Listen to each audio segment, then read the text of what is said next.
ایک طرف مکہ کے دشمن رسول اللہ صلی اللہ تعالی علیہ وسلم کو تلاش کر رہے ہیں، ان کے ارادے خطرناک ہیں، اور دوسری طرف اللہ تعالیٰ کے رسول صرف ایک ساتھی کے ساتھ ایک پہاڑ کی غار میں موجود ہیں۔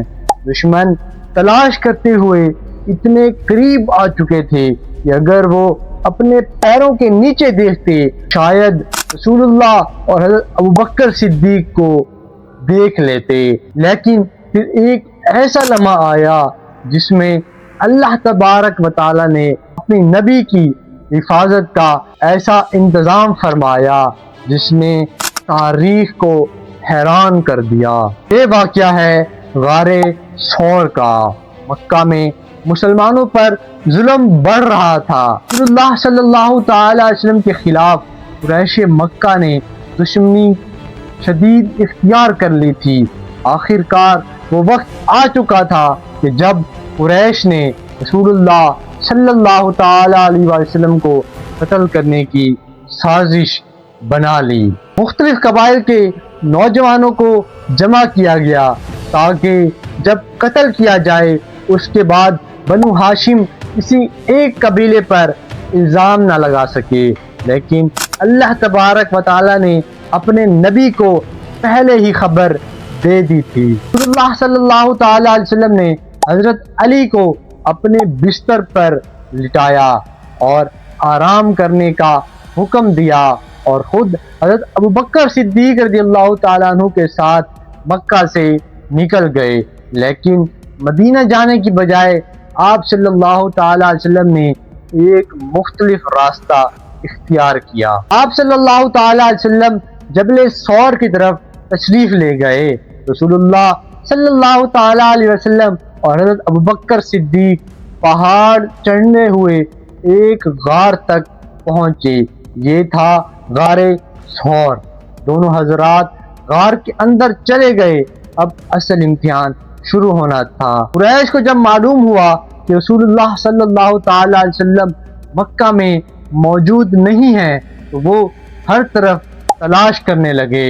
سواریاں دوڑائی گئی، لوگ پہاڑوں کی طرف نکل گئے، اور آخر کار تلاش کرنے والے لوگ غار ثور کے قریب بھی پہنچ گئے۔ حضرت ابوبکر صدیق رضی اللہ تعالیٰ عنہ نے دیکھا کہ دشمن اتنا قریب آ چکا ہے کہ اگر وہ اپنے پاؤں کی طرف نظر کرے تو وہ ہمیں دیکھ سکتا ہے۔ حضرت ابوبکر صدیق کو رسول اللہ صلی اللہ تعالی وسلم کی فکر لاحق ہو گئی۔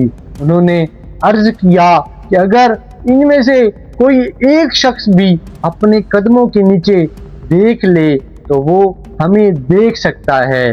یہ وہ لمحہ تھا جب انسانی اعتبار سے خطرہ بہت قریب آ چکا تھا، لیکن رسول اللہ صلی اللہ تعالی علیہ وسلم نے اپنے ساتھی کو تسلی دی اور فرمایا غم نہ کرو، اللہ تبارک و تعالی ہمارے ساتھ ہے۔ صرف تسلی کے الفاظ نہیں تھے، یہ توکل کی وہ کیفیت تھی جس سے ایک مومن کو یقین ہوتا ہے کہ حالات کتنے ہی مشکل کیوں نہ ہوں، اللہ تبارک و تعالی اپنے بندوں کو تنہا نہیں چھوڑتا۔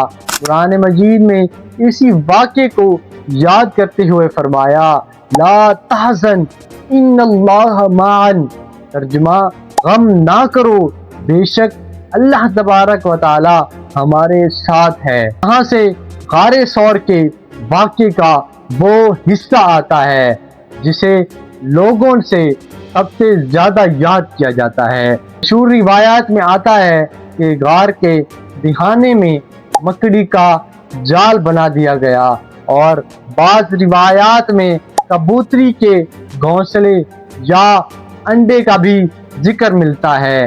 اسی وجہ سے دشمنوں نے یہ سمجھا کہ کوئی اس غار میں کیوں ہی تشریف فرما ہوگا، لیکن یہاں ایک اہم بات سمجھنا ضروری ہے، قرآن مجید میں مکڑی کے جالے یا کبوتری کا ذکر نہیں ملتا۔